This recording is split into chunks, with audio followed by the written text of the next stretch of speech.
উপস্থিত সকলোকে মোৰ সম্ভাষণ শ্ৰদ্ধা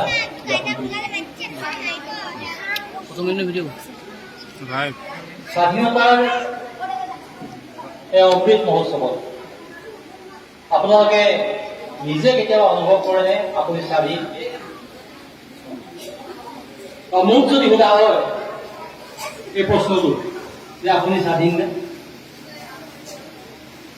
মই খুব টেকনিকেলি তাৰ উত্তৰ দিওঁ।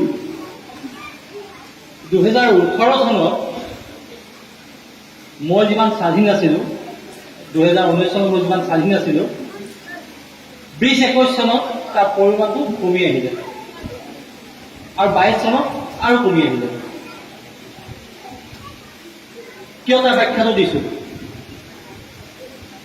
মই সংবাদ ক্ষেত্ৰৰ সৈতে জড়িত এগৰাকী লোক।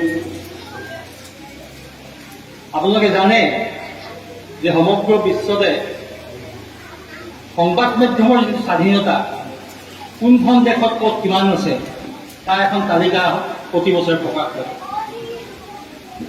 সেই তালিকাত অবিচ্ছেদ্য ৰূপত ভাৰতৰ অৱস্থান 19 চনৰ পৰা ক্ৰমান্বয়ে তললৈ আহিছে আৰু এই 2022 চনত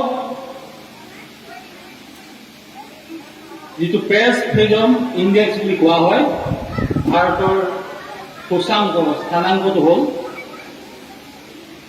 150 নম্বৰ। আপোনালোককো যদি সোধোঁ, সকলোৱেতো সংবাদ ক্ষেত্ৰৰ সৈতে জড়িত নহয়, আপোনালোকে নিজকে স্বাধীন বুলি ভাবেনে? আপোনালোকে এখন গণতান্ত্ৰিক দেশৰ নাগৰিক বুলি সঁচাকৈ প্ৰতিয়ন যায়নে কেতিয়াবা?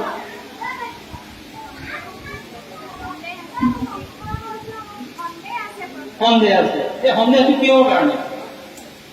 বেছি দিনৰ কথা নহয়, কালিৰ দুটা বাতৰিৰ কথা কওঁ। হয়তো বহুতৰ চকুত পৰিছে, যিসকলে বাতৰিৰ লগত চাই থাকে বাতৰিবিলাক। এটা দুৰ্ভাগ্যজনক ঘটনা ঘটিছে আমাৰ অসমত। 27 বছৰ আগতে এখন অসবৰ্ণ বিবাহ হৈছিল আৰু মানুহজন কালি ঢুকাইছে। যিজন মানে বিয়া কৰাইছিলে 27 বছৰ আগতে, সেই মানুহজন কালি ঢুকালে। ঢুকাৰ পাছত কি হ'ল, তেওঁ নিম্ন বৰ্গৰ বোলে, নিম্ন বৰ্গটো মই কোৱা কথা নহয় আৰু সেইটো চৰ্চা হৈছে, এজনী ছোৱালী বিয়া কৰাৰ কাৰণে, অৰ্থাৎ 27 বছৰ তেওঁলোকক সমাজখনে গ্ৰহণ নকৰিলে, যাৰ পৰিণতিত প্ৰতিহাৰা মহিলাগৰাকীয়ে নিজে গৈ বালিত সৱদাহ নকৰাকে, হিন্দু ধৰ্মৰ মানুহ এজন সৱদাহ নকৰাকে বালিত পুতি থৈ আহিবলগীয়া হৈছে।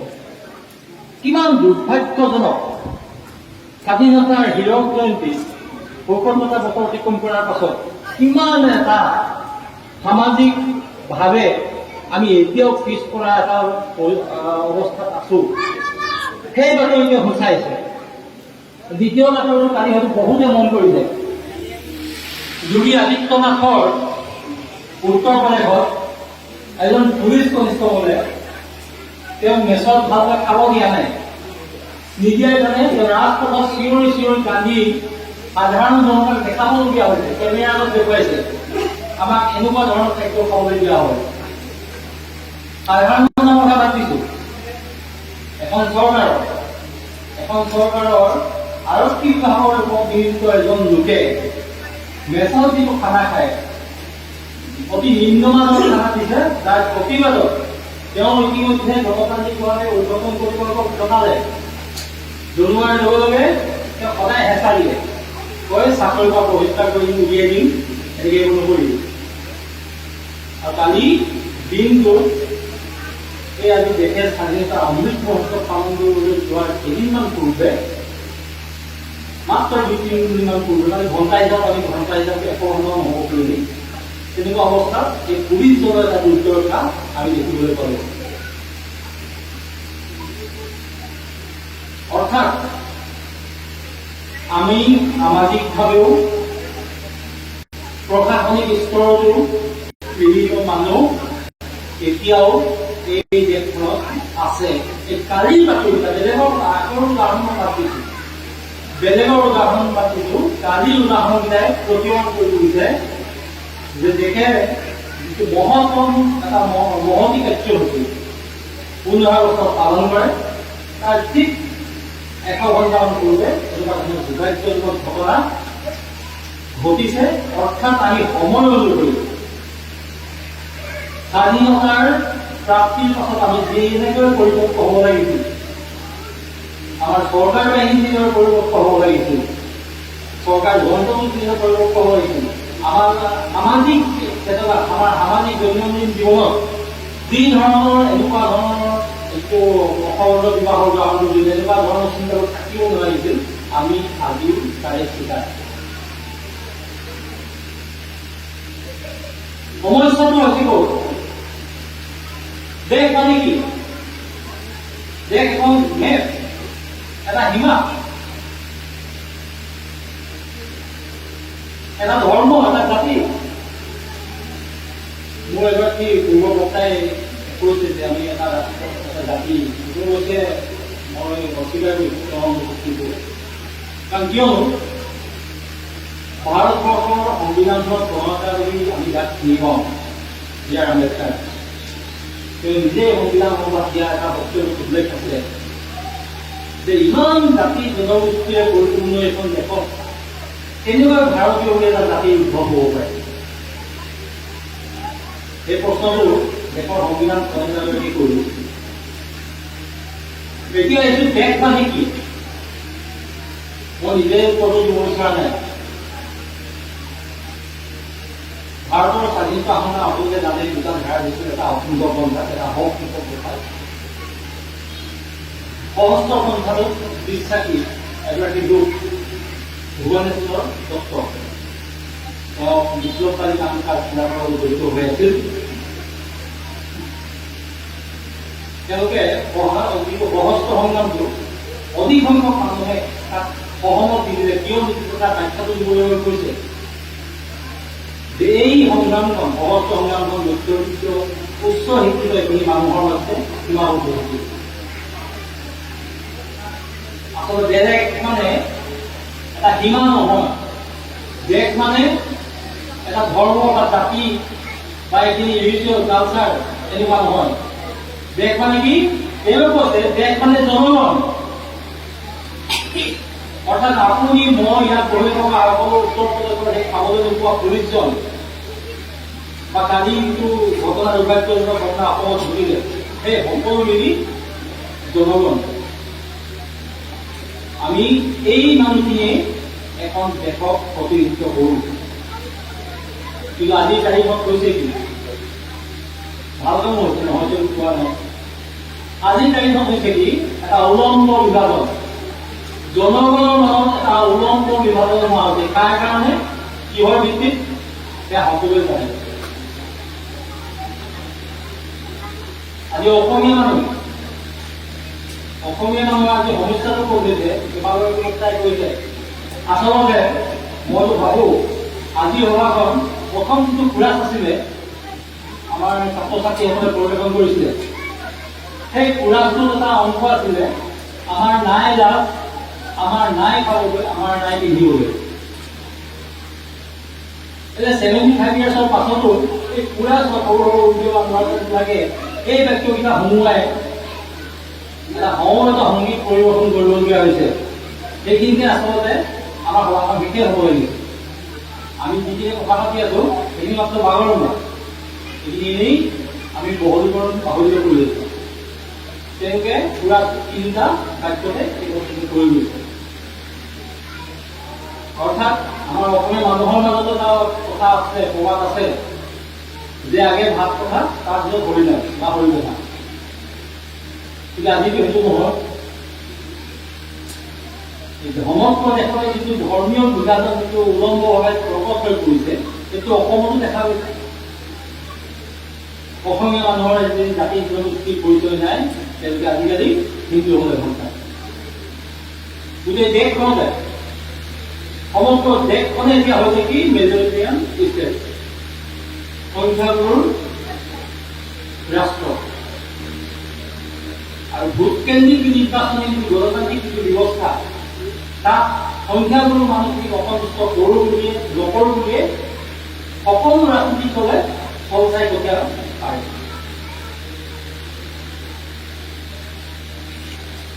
আজি এখন মঞ্চৰ পৰা শাসকীয় দলক যদি সমালোচনা কৰি দিয়া হয়, আপোনালোকে চৰকাৰ হৈ আহিছে, চৰকাৰ ডক্তৰ হৈ আহিছে, ক'বলৈ খুব দুৰ্ভাগ্যজনক কথা। কিন্তু আমাৰ কাৰণে শাসকৰ চৰিত্ৰটো একেই। আজি নিৰ্মলা সীতাৰমণ কেন্দ্ৰীয় বিত্তমন্ত্ৰী, আজি অমিত শ্বাহ গৃহমন্ত্ৰী, এসময়ত বিত্তমন্ত্ৰী আৰু গৃহমন্ত্ৰী দুয়োটাৰ দায়িত্বতে পালন কৰিছিলে আৰু কংগ্ৰেছৰ পি চিদাম্বৰম। তেতিয়াও একেখিনি কথাই হৈ আছে। পি চিদাম্বৰমৰ দিনত ইজৰাইলৰ সুৰক্ষা বাহিনীক আদি ভাৰতৰ পুলিচক প্ৰশিক্ষণ দিয়া হৈছিল।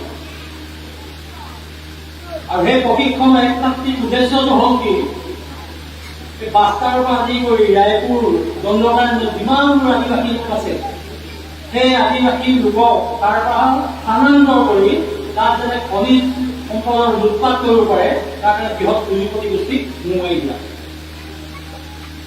আৰু সেইটো কাৰণেই পুলিচক অত্যাধুনিক প্ৰশিক্ষণ দিবলৈ একেবাৰে পোনপটীয়া কথা ক'বলৈ গ'লে যে নিজৰ বিশ্বৰ বৃহত্তম গণতান্ত্ৰিক দেশ হিচাপে ভাৰতবৰ্ষই নিজৰ দেশৰ জনসাধাৰণৰ বিৰুদ্ধে নিজৰ সেনা বাহিনী আৰক্ষীক লগাবলৈ পি চিদাম্বৰমৰ দিনতো হৈছিল আৰু এতিয়া অমিত শ্বাহৰ দিনতো হৈ আছে। এইখিনি কিন্তু স্বৰাজযুক্তৰ কালৰ ইতিহাসত স্বাধীনতাৰ পাছত আমি দেখিবলৈ পোৱা কাহিনী। আজি আপোনালোকৰ মনত থাকে, মনত নিশ্চয় থাকিব, মনত অলপতে ভাৰতীয় সেনাবাহিনীয়ে কেইবাদিন সন্দেহ আমাৰ ঘৰত উলিয়াই আহিলে, যাৰ কাৰণে এতিয়া এই যিসকল সেনা বিষয়া আছে তেওঁলোকৰ শাস্তি এটা সৰ্বমুখী ঘোষণা কৰিছে, হ'বনে নহয় ক'ব নোৱাৰি। এতিয়া চাওক, তেওঁলোকে হত্যা কৰিলে কিয়?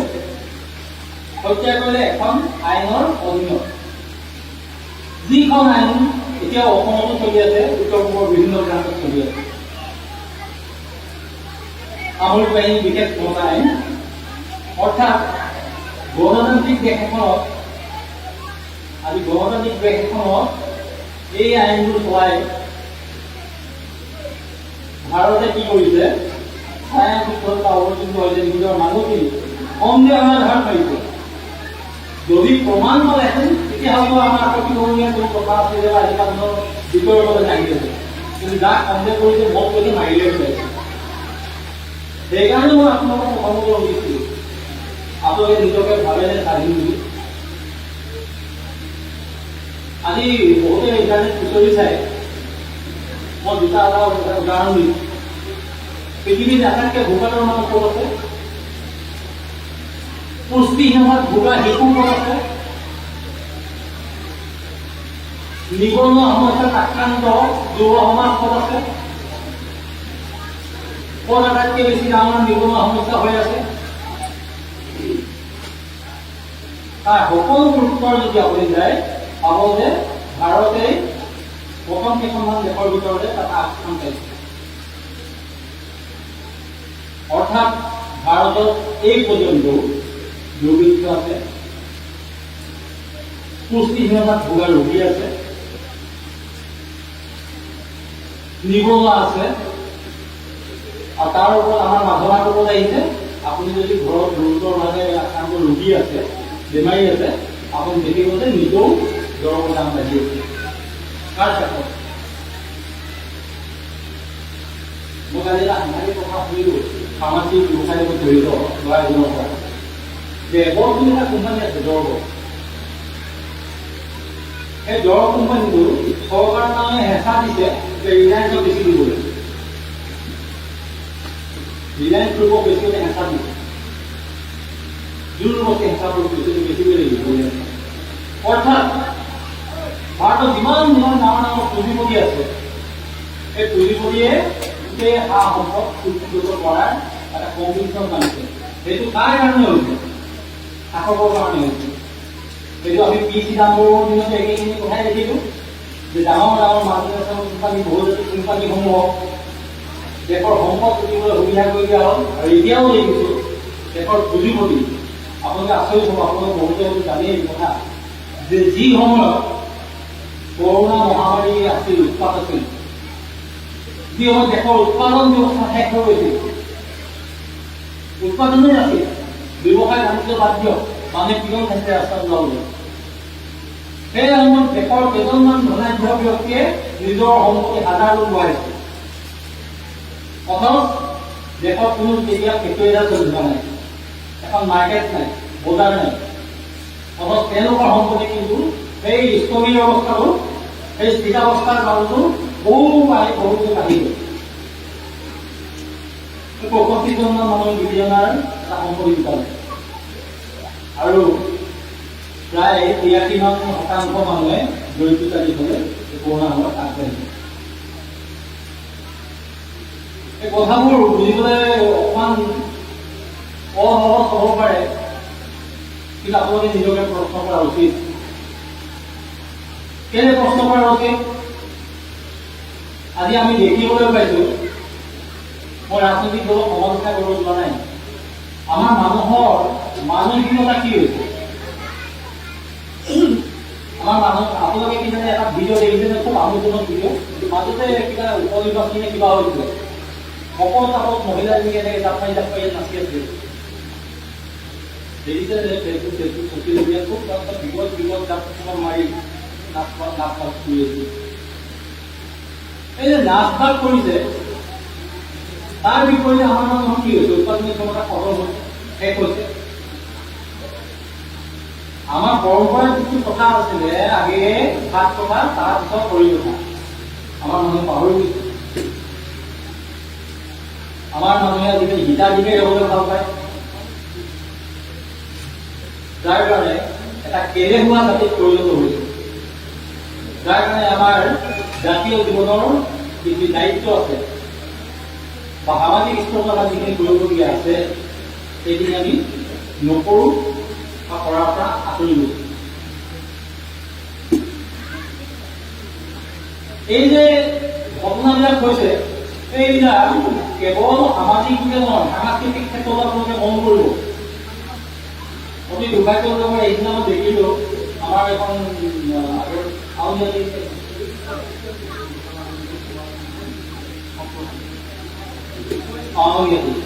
তেওঁলোকৰ যিখন গেট আছে, তাত বড়ো পাতি যায়, ভিতৰত কৰি নাচি আছে। অৰ্থাৎ সাংস্কৃতিকভাৱেও আমাৰ মানুহে এনেকুৱা ধৰণৰ বস্তুবোৰ গ্ৰহণ কৰিবলৈ ধৰিছে। ঠিক আছে, মই মানিছোঁ তাত কোনো অসমীয়া মানুহে থলুৱা অসমীয়া মানুহে কৰা নাই, কোনোবাই যি কৰিছে বাধা দি এটা মানুহ নহওঁ। এনেকে স্বাধীনতাৰ অমৃত মহোৎসৱ নিশ্চয়কৈ তেতিয়াহে সফল হ'ব, যেতিয়া আমাৰ নতুন চামে এই সময়ক বুজাৰ চেষ্টা কৰিব, দেশৰ স্বাধীনতা সংগ্ৰামৰ প্ৰতি ইতিহাস বুজিবলৈ চেষ্টা কৰিব। মই আপোনালোকে নিশ্চয় এই দিন উৎসৱৰ দিন লালিনক আমেৰিকান সেনাই হত্যা কৰি কেনেকৈ ডিছপ'জ কৰিছিলে বুলি গম পায়। কোনোবা এখন সাগৰলৈ গ'ল, সাগৰলৈ তাতে পেলাই দিছে। তেনেকুৱা ভাৰতৰ স্বাধীনতা আন্দোলনটো হৈ গৈছে। ভাৰতৰ স্বাধীনতা আন্দোলনতো তেনেকুৱা ধৰণৰ ঘটনা হৈ গৈছে।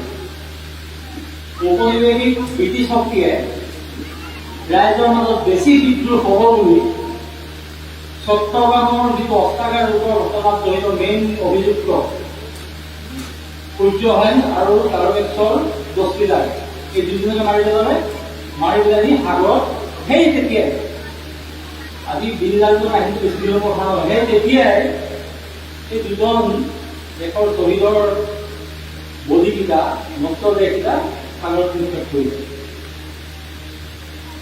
এতেকে যিখিনি সাম্ৰাজ্যবাদী শক্তি, যিখিনি ঔপনিৱেশিক শক্তি, তেওঁলোকে সদায় এনেকুৱা ধৰণৰ কামেই কৰে, কাৰণ তেওঁলোকৰ যি গণৰ প্ৰধান, সেই গণৰ বিধানৰ মুখামুখি হ'ব নিবিচাৰে। গতিকে বহু ক্ষেত্ৰত আমি দেখিবলৈ পাইছোঁ যে ইতিহাস বিকৃতকৰণৰ এটা প্ৰচেষ্টা চলি আছে। আজি মহাত্মা গান্ধীক যিগৰাকীয়ে হত্যা কৰিছিলে, সেই হত্যাগৰাকীক সাক্ষী কৰিবলৈ বহু মানুহে বীৰ বুলি পূজা কৰে। সেই সময়ত স্বাধীনতা আন্দোলনত সঁহাৰি নিদি ব্ৰিটিছৰ পক্ষে কাম কৰা লোকসকলে আজি ভয়ভীতিগ্ৰস্ত হৈ জনসাধাৰণৰ মাজত এটা ভয়ানকভাৱে যি বিভাজন কৰিবলৈ বিচাৰিছে, সেই বিভাজনটোত তেওঁলোকে কৰিবলৈ খুব কৌশল ৰচনা কৰিছে। আমাৰ দেৱলী কমিটিৰ এটা কথা কৈছে, অহিংসা জিন্দাবাদ। এইটো মৌলানা আমি এইখন দেশৰ বাসিন্দা চাওঁ। মৌলানা হছৰত মৌলানা হছৰত নামৰ এগৰাকী মুছলমান ইছলাম ধৰ্মী সম্প্ৰদায়ৰ লোকে লিখা এটা শ্লোগানেৰে ভাৰতৰ স্বাধীনতা সংগ্ৰামক এটা তেজস্বী মানে শক্তি দিলে। এইবিলাক জিন্দাবাদে ভাৰতৰ যিটো স্বাধীনতা সংগ্ৰাম, ক'বলৈ ব্ৰিটিছ বিৰোধী যিখন সংগ্ৰাম, তাক ইন্ধন দিলে, সফল কৰি তুলিলে। অথচ আজি তাৰিখত আমি মুছলমান লোকসকলেও সংযোগৰ মানে দৃষ্টিয়ে চাবলগীয়া এটা পৰিস্থিতি সৃষ্টি হৈছে। আৰু যদি কোনোবাই নেচায়ো, তাক ইমানেই মানে তিৰস্কাৰ, ভৎসনা কিবা কিবি কৰা হৈছে যাতে সি নিমানে থাকিবলৈ বাধ্য হয়। এনেকে আৰু এটা কথা ক'বলৈ মই এইখিনি সামৰণি মাৰো, বস্তুটো দীঘলীয়া হৈছে দিনত। বাবৰি মছজিদ ধ্বংসৰ সময়ত BBC বুলি যিটো সেৱা আছে, ভাৰতৰ যিগৰাকী মানে কাৰিকৰী আছিল, মাৰ্কটুলি সেই সময়ত বাবৰি মছজিদ যেতিয়া মানে ধ্বংস কৰা হৈছে, মাৰ্কটুলি BBCৰ মুখ্য কেন্দ্ৰৰ পৰা সুধিছে যে আপুনি ভাৰতৰ দীৰ্ঘ অতিক্ৰম কৰিছে, এই যে যিটো সাম্প্ৰদায়িক সংঘৰ্ষ হ'বলৈ গৈ আছে, গোটেই দেশৰ বিভিন্ন প্ৰান্তত লাগিছে, আপুনি ইয়াৰ স্বৰূপ কি দেখে, ইয়াৰ ভৱিষ্যত কি দেখে? তেতিয়া মাৰ্কটুলিয়ে কৈছে যে মোৰ ভাৰতবৰ্ষৰ সৰ্বসাধাৰণ জনসাধাৰণৰ ওপৰত বিশ্বাস আছে। আজি যিটো হৈছে শাসকীয় বা ক্ষমতাশালী পক্ষৰ দ্বন্দ্ব, আৰু খুব সোনকালে এই স্থিত হৈ পৰিব। ময়ো এই মাৰ্কটুলিৰ দৰে আপামৰ জনগণ, যাক প্ৰকৃততে আমি দেশ বুলি ভাবো, যে প্ৰকৃত অৱস্থালৈ চকু দিব আৰু এনেকৈ ভাৰতৰ যিটো পৰিচয় আছিল, ধৰ্মৰ ঊৰ্ধত যিটো পৰিচয় আছিল, জাতি বা মানুহৰ যিটো পৰিচয় আছিল, সেই পৰিচয়টো তেওঁলোকে ভাৰতৰ মানুহে পুনৰবাৰ, যদিও আজি কোনোবা শাসকে বেলেগ এটা ট্ৰেকত লৈ যাব বিচাৰিছে, সেই ট্ৰেকত আমি আকৌ সঠিক দিশত লৈ আহিম। গতিকে নতুন প্ৰজন্মৰ ওপৰত বিশ্বাস আছে।